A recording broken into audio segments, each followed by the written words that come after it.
میں turn by turn سب کی طرف.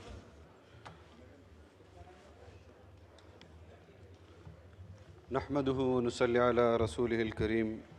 اما بعد فاعوذ بالله من الشيطان الرجيم بسم الله الرحمن الرحيم انا نحن نزلنا الذكر وإنا له لحافظون صدق اللہ العظیم. شکریہ جناب اسپیکر.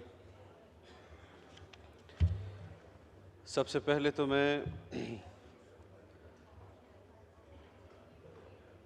سویڈن میں ہونے والے واقعے پر آج پاکستان کے پارلیمنٹ کا اجلاس بلانا اور اس واقعے کو اس کے ایجنڈے پر رکھنا، جس روز یہ واقعہ دنیا کے کونے کونے تک اس کی خبر گئی، امت مسلمہ کا، مسلمانوں کا رد عمل اس پر آیا، مسلم حکمرانوں کا رد عمل اس پر آیا، پاکستان کا رد عمل، اسلامی جمہوریہ پاکستان کے وزیر اعظم میاں شہباز شریف صاحب نے تمام سیاسی زعماء نے، مذہبی زعماء نے اس واقعے کی شدید الفاظ میں مذمت کی، اس کو نفرت انگیز، شرانگیز واقعہ قرار دیا. OIC کے حوالے سے مطالبہ کیا گیا کہ اس فورم پر اس کو اٹھایا جائے اور اس قسم کے واقعات جو ماضی میں بھی ہوتے رہے ہیں اس فورم پر ایک فیصلہ کیا جائے جس کو اقوام متحدہ کے فورم پر اٹھایا جائے اور ایسے واقعات کی روک تھام کے لیے اور سدباب کے لیے اپنا اپنا کردار ادا کیا جائے. میں نے کابینہ میں جناب وزیر اعظم صاحب کی طرف سے مملکت خداداد پاکستان کے اس موقف کو سنا، اس پر پوری کابینہ کی تائید ان کو حاصل تھی اور اس واقعے کو آج اس اجلاس کی صورت میں پوری قوم کا موقف، قوم کے نمائندوں کا موقف یہاں پر آپ کے سامنے رکھا جا رہا ہے. ایک طرف یہ واقعہ رونما ہوتا ہے، دوسری طرف سویڈن کی حکومت اس کو انفرادی فعل قرار دیتی ہے. جناب اسپیکر، اس کو مسترد کرتی ہے. لیکن اگر آپ اس واقعے کے جزیات میں جائیں گے تو عید کے روز ہونے والا یہ واقعہ، جس واقعے کی اجازت وہاں کی مقامی عدالت نے اس فرد کو دی اور سویڈن کی پولیس کی نگرانی میں یا سیکیورٹی کہہ دیں، قرآن کریم کو اس ملعون شخص نے نظر آتش کیا. سویڈن کی طرف سے سرکاری مذمت جو آئی اس میں انہوں نے صرف اتنا کہا کہ ہم اس واقعے کو مسترد کرتے ہیں، مذمت کرتے ہیں اور اس حق کو بھی جائز سمجھتے ہیں جو اس نے کیا ہے. کیا یہ حقائق سامنے آ جانے کے بعد بھی ہم کوئی ایسا لاہ عمل اختیار کر سکیں گے جہاں پر ہم ایک طرف مغرب کی ان پالیسیوں کا مسلسل نشانہ بن رہے ہیں، ہم مسلسل ہمارا ملک اس کی زد میں ہے کہ جہاں پر ہم اسلامی جمہوریہ پاکستان کے اس اسلامی تصور کو اجاگر کرنا ہمارے فرائض منصبی میں ہے، ہماری ریاست کے فرائض منصبی میں ہے، ہماری حکومتوں کے فرائض منصبی میں ہے۔ آج ہم پاکستان کے 75 سال تو منا رہے ہیں، لیکن کیا ہم نے اسلام کے حق میں آئین کے دیے ہوئے ان ہدایات اور احکامات کی روشنی میں اسلام کے حق میں وہ پروپیگنڈا کیا ہے جو اس ریاست کا اور اس ریاست کے آئین کا اسلام پر حق ہے، یا ہم نے اسلام کے خلاف پروپیگنڈا کیا ہے؟ جناب اسپیکر، میں حکومت کا حصہ ہوں، میں کابینہ کا حصہ ہوں، لیکن کچھ چیزیں ایسی ہیں کہ جس پر مجھے اپنی پارٹی کی طرف سے اور اپنی قوم کی طرف سے اٹھائے جانے والے سوالات کو اس پارلیمان کے اندر ضرور بیان کرنا ہے کہ مغرب پاکستان کے اندر اس اسلامی تصور کے خلاف ہے۔ ہم 75 سال ایک مرتبہ جب ہم اس ملک کو دو قومی نظریے پر بننے والا ملک کہتے ہیں، نظریاتی طور پر اس ملک کو اسلامی بنیادوں پر کھڑا کرنے والا ملک کہتے ہیں، تو پھر 75 سال ہونے کے باوجود یہ بحث آج بھی کیوں جاری ہے کہ پاکستان ایک اسلامی ریاست ہے یا پاکستان ایک سیکولر اسٹیٹ ہے؟ کیا قائد اعظم نے اس پاکستان کو اسلامی ریاست کے تصور سے نہیں بنایا تھا؟ کیا انہوں نے بر صغیر کے اندر دو قومی نظریے کی بات نہیں کی تھی؟ آج اگر ہم سویڈن میں ہونے والے واقعے پر جو ایک ملعون شخص نے قرآن کریم کے بارے میں کیا، اور یہ تسلسل ہے ان واقعات کا جناب اسپیکر جو ماضی میں بھی ہوتے رہے، ماضی میں بھی ہم احتجاج کرتے رہے، ماضی میں بھی ہم ان کے سامنے مذمتیں کرتے رہے، لیکن اب ہمیں اس کو فیصلہ کن مرحلے کی طرف لے جانا ہوگا۔ ہمیں دنیا کے ہر فورم پر جو اس دنیا نے بنائے ہیں انسانیت کے لیے، اس پر اس کو اٹھانا ہوگا۔ اگر کسی ریاست کے پرچم کو جلانا جرم ہے، اگر کسی ریاست کے سپہ سالار کی تصویر کو جلانا جرم ہے، تو پھر جناب نبی کریم صلی اللہ علیہ وسلم پر نازل ہونے والے قرآن کریم کو جلانا سب سے بڑا جرم قرار دینا چاہیے، اور ہمیں یہ بات ان پر عیا کر دینی چاہیے کہ مغرب کی وہ ترجیحات جو پاکستان میں اسلامی ریاست کے خلاف ہیں، اور میں اس کا آغاز جناب اسپیکر اس وقت سے جب جنرل سکندر مرزا مغرب کی پالیسیوں کی دوام کے لیے اور ان کی ترجیحات کے لیے کہ پاکستان ایک اسلامی اسٹیٹ نہ رہے، اس وقت سے اس ملک کے اندر اسلام کے خلاف پروپیگنڈا ہوا، مسلمان کے خلاف پروپیگنڈا ہوا، لیکن اس ملک میں بسنے والے 22 کروڑ عوام جنہوں نے مذہبی لوگوں کو، جنہوں نے جمہوریت کے ذریعے اپنے ان پیشواؤں کو اس پارلیمنٹ میں بھیجا، اس دستور ساز اسمبلی میں بھیجا، جنہوں نے 25 سال مسلسل جدوجہد کے بعد بالآخر اس پاکستان کو ایک اسلامی آئین دیا، اور آج ہم تمام جماعتیں اس بات پر فخر کرتے ہیں کہ ہم نے اس کو، قائد اعظم نے اس ملک کو اسلامی ملک کے طور پر حاصل کیا، اور ہم اس بات پر فخر کرتے ہیں کہ ہم نے اس ملک کو ایک اسلامی آئین دینے کے بعد اس سفر میں اس پر اضافہ کیا کہ جو قائد اعظم پاکستان کو دیکھنا چاہتے تھے اس کا آئین ہم نے اسی طرح قوم کو دیا۔ جناب اسپیکر، قرآن کریم کی بے حرمتی اور قرآن کریم کے ساتھ ہونے والے اس نفرت انگیز، شرانگیز فعل کی ہم امت مسلمہ کی اس آواز کے ساتھ آواز ملانا چاہتے ہیں، اور ہم چاہتے ہیں کہ OIC کی فورم پر ایک طاقتور بیانیہ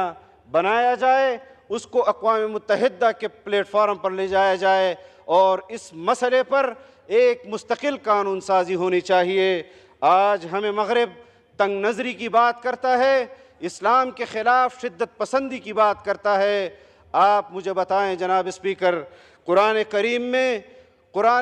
میں مختلف انبیاء کرام پر کے نام پر صورتیں ہیں۔ آج مسلمانوں کے گھر میں ان کی اولادوں کے نام موسیٰ بھی رکھے جاتے ہیں، عیسیٰ بھی رکھے جاتے ہیں، مریم بھی رکھے جاتے ہیں۔ آج پھر بھی ہمیں تنگ نظر کہا جا رہا ہے، اور ان کا یہ فعل جب ادارے ان کی پشت پناہی کریں، ان کی عدالتیں ان کی پشت پناہی کریں، ان کی فورسز ان کی پشت پناہی کریں، اور جب اس طرح کے واقعے سے مسلمانوں کو اشتعال دلایا جائے اور پھر آخر میں آ کر کہا جائے کہ یہ اس کا انفرادی فعل ہے لیکن قانوناً جائز ہے، ایسے قانون کو بدلنا ہوگا۔ اس طرح کے قانون کو مسلمان اور اسلام مسترد کرتا ہے۔ ہم ان کی تحریف شدہ آسمانی کتب کو ان کی توہین نہیں کرتے۔ انہوں نے خود آسمانی کتابوں میں تحریفات کیے، انہوں نے اپنے مذہب کے اندر تحریفات کیے، انہوں نے اپنے پیغمبروں کی تصاویریں اور ان کے بت بنائے۔ ہمیں اس پر بھی اعتراض ہے، لیکن اس کے باوجود بھی مسلمان کسی مذہب کی توہین نہیں کرتا، لیکن وہ آزادی اظہار رائے کی بنیاد پر اور ہیٹ سپیچ کی بنیاد پر پاکستانیوں اور مسلمانوں کے اور امت مسلمہ کے خلاف چڑھ دوڑتے ہیں۔ کوئی کسی بات کو نہیں سنتا، اور یہ ایک تسلسل ہے جناب اسپیکر۔ میں بھی اپنی تجویز اپنی حکومت کو یہ دینا چاہتا ہوں کہ ہمیں مغرب کی ان ترجیحات کو اب خیر بات کہنا ہوگا جو مغرب ہمارے ملک کے اندر مدارس کے قانون سازیوں کو بدلنا چاہتے ہیں۔ ہم ان قانون سازیوں کو مسترد کرتے ہیں۔ مدارس بر صغیر میں 150-200 سال سے قائم کیے گئے۔ انگریز کے دور میں بھی مدارس چلے، انگریز کے دور میں بھی ان مدارس نے قرآن کریم کے حفاظ کرام تیار کیے، انگریز کے دور میں بھی فقہا تیار ہوئے، محدثین تیار ہوئے۔ یہ کیا اندھیر نگری ہے پاکستان کے اندر کہ جہاں پر مغرب کے ایجنڈے کے اور مغرب کی ترجیحات ہوں گی، وہاں پر ہم ان کی تسلسل میں ہر حکومت ہاں میں ہاں ملائے گی، یا ہماری ریاستی ادارے ان کو اپنی ترجیحات تسلیم کریں گی۔ میں اس فورم کے ذریعے آج اپنی ریاست میں بسنے والے 22 کروڑ مسلمانوں کو یہ کہہ دینا چاہتا ہوں کہ مدارس پاکستان کے اندر 50 لاکھ قوم کے بچوں کو مفت تعلیم دے رہے ہیں، 50 لاکھ لوگوں کو قرآن و حدیث کی تعلیم دے رہے ہیں، ان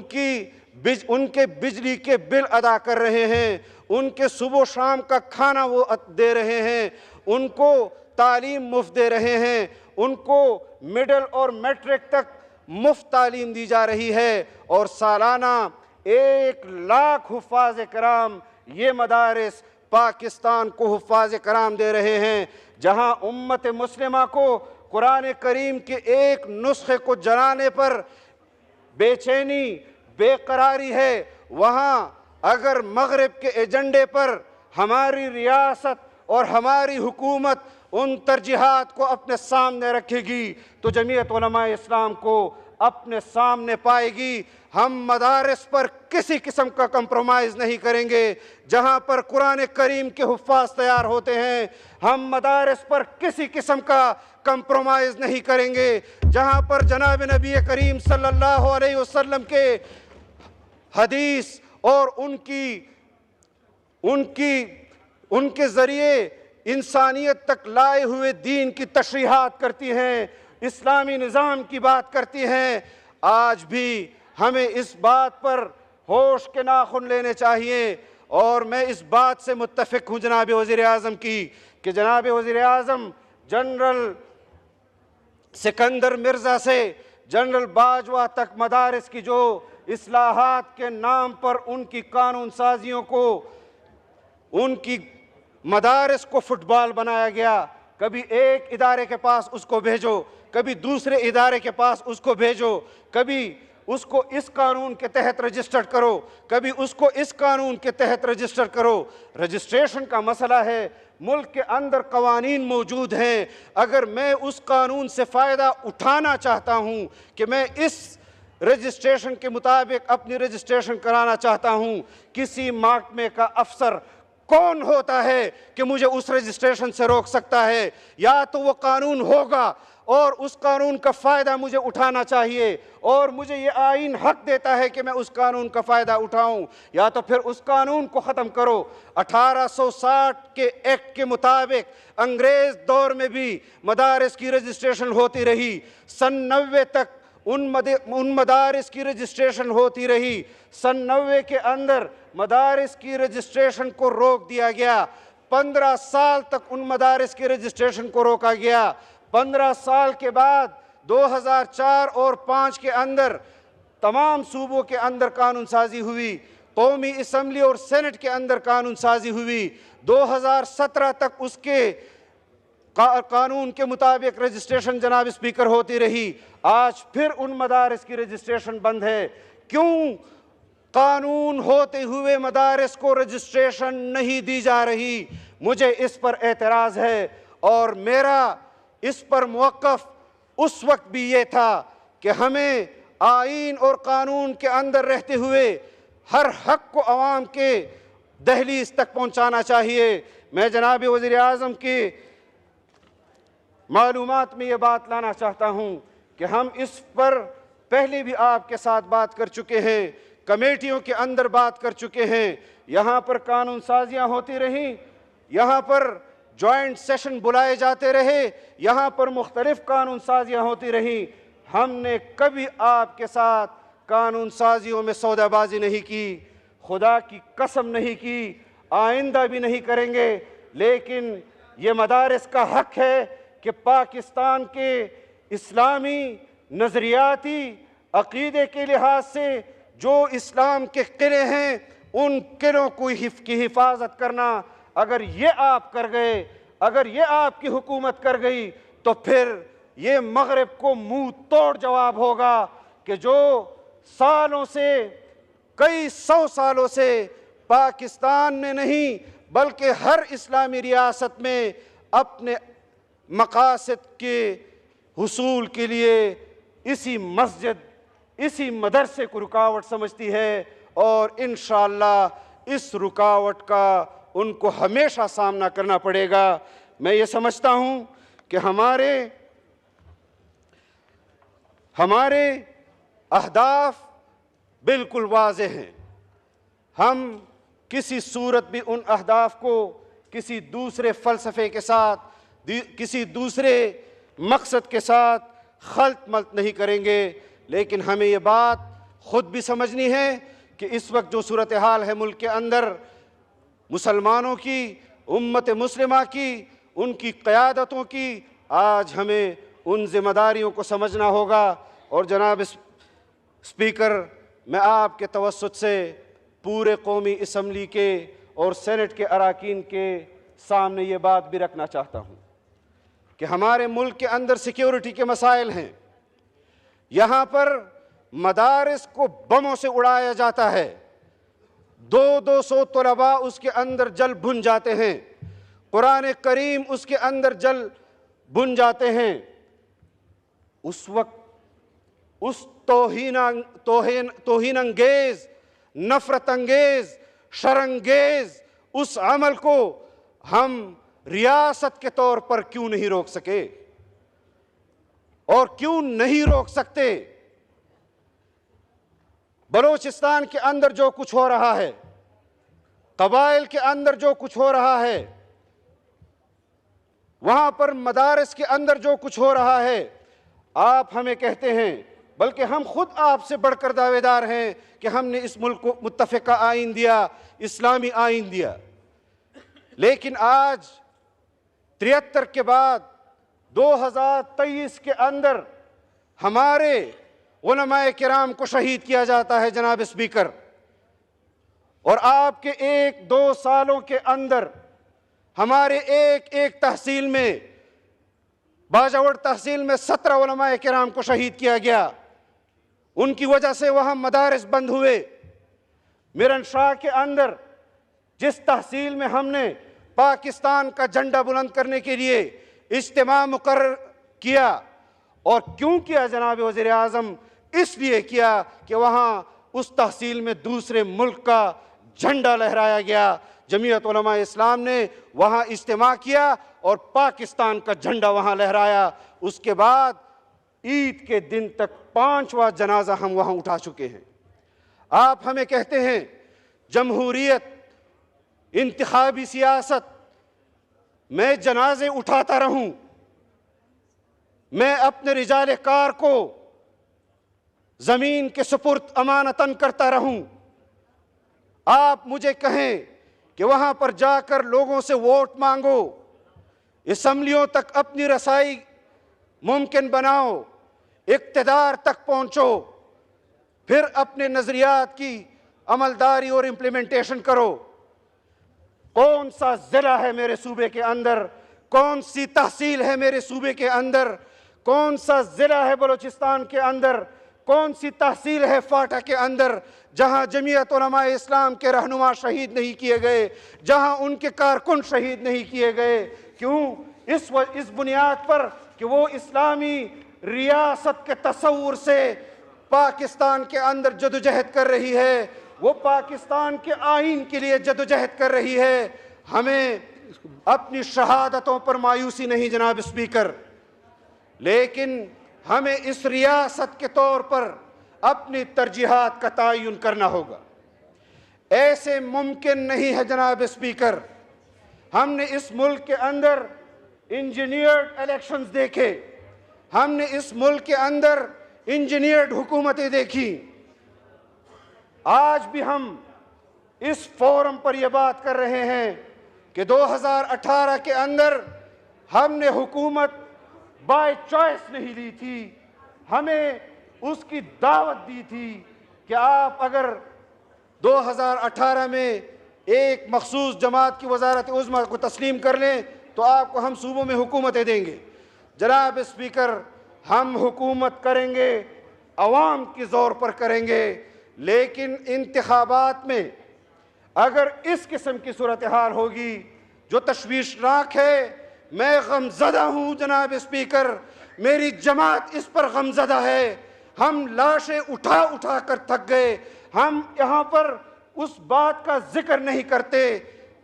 اس کی بنیادی وجہ یہ ہے کہ ہماری جماعت ایک اسلامی پاکستان کی بات کرتی ہے، اس کی وجہ یہ ہے کہ ہماری جماعت ایک جمہوری پاکستان کی بات کرتی ہے۔ دنیا بھر کے ایجنڈے پاکستان پر مسلط نہ کیے جائے جناب اسپیکر۔ ہم ان تمام ایجنڈوں کو جو مغرب کی ترجیحات میں سر فہرست ہیں، ہم ان کا مقابلہ کریں گے، ہم مل کر اس کا مقابلہ ہمیں کرنا چاہیے۔ اس ریاست کی ذمہ داری ہم سب کی ذمہ داری ہے۔ ہمیں ایک مرتبہ پھر جناب وزیر اعظم سے درخواست کرتا ہوں کہ ہمارے اس مسئلے کو جو آپ کی نگرانی میں حل ہو چکا تھا، اس کو جلد از جلد اس کی قانون سازی کے لیے یہاں پر احکامات جاری کریں اور اس مسئلے کو ختم کریں۔ جناب وزیر اعظم، یہ ملک 1 لاکھ حفاظ کرام دیتا ہے۔ دنیا بھر کے اندر قرآن کریم کے تمام نسخے بھی مٹا دیے جائیں، ہٹا دیے جائیں، یہ حفاظ کرام جس طرح اِنَّا نَحْنُ نَزَّلْنَا الذِّكْرَ وَإِنَّا لَهُ لَحَافِظُونَ، اللہ رب العزت نے اس قرآن کی حفاظت کا ذمہ اٹھایا ہے۔ ہم نے دیکھنا ہے کہ ہم اللہ کی قرآن کریم کی جو خدمت اسلام نے ہمارے ذمہ لگائی ہے، اس خدمت کو ہم پورا کر سکتے ہیں یا ہم پورا نہیں کر سکتے۔ یہ ہمارا امتحان ہے۔ قرآن نے رہنا ہے، اور جب تک قرآن رہے گا یہ دنیا باقی رہے گی۔ ہم اس بات پر مکمل حکومت کو تائید دیں گے کہ وہ جس فورم پر بھی اس مسئلے کو اٹھائے گی، اس مسئلے کو اب مستقل طور پر ختم ہو جانا چاہیے۔ ہم اللہ تعالیٰ سے دعا گو ہیں اور پاکستان میں اسلامی ریاست کے تصور سے جو ہمارے اکابر نے اس ریاست کو بنایا تھا ہم عملاً بھی اس کو دیکھ سکیں۔ کچھ گزارشات میں نے اس فورم پر کر دی ہیں اور کچھ گزارشات میں انشاءاللہ کیبنٹ کے فورم پر جناب وزیر اعظم اور اپنی کابینہ کے سامنے رکھوں گا۔ Thank you. وآخر دعوانا Thank you. ان الحمد للہ رب العالمین۔ Honorable